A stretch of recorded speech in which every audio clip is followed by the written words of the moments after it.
Hello, ma'am. This is my task in task 2 for midterms in 120.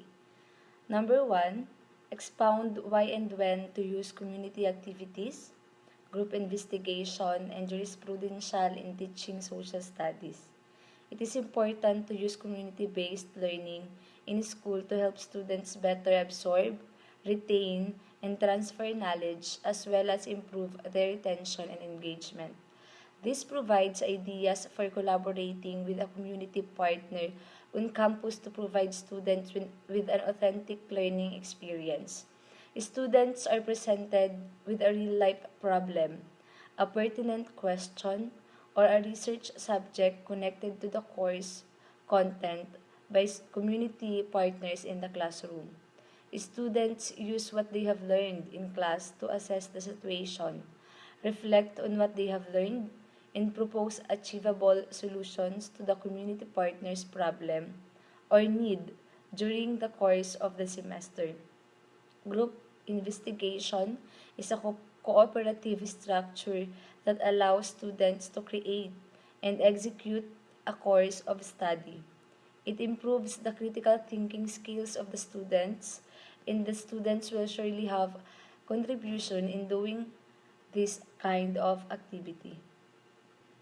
Jurisprudential is a teaching model that emphasizes the role of social interaction and uses case studies as a paradigm for information processing and evaluating social issues.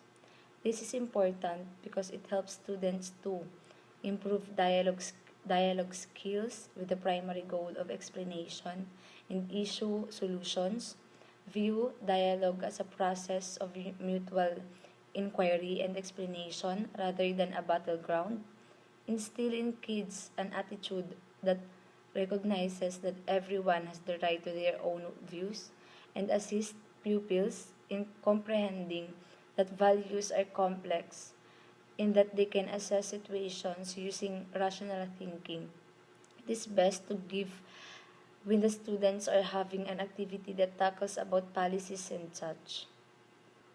So number 2 is state and explain the advantages and disadvantages of independent learning, self-instruction, and synetics models in teaching social studies.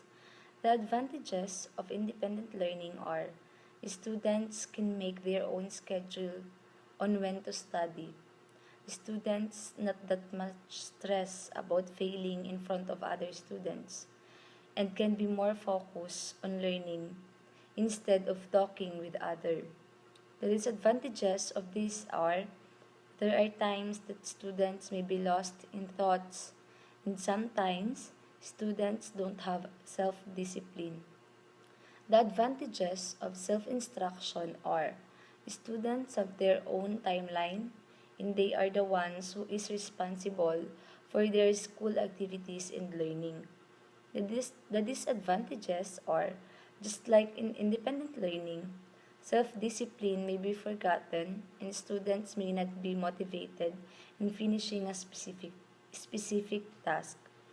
The advantages of synetics models are it improves critical thinking skills of the students and it allows students to have fun in learning while doing energetic activities.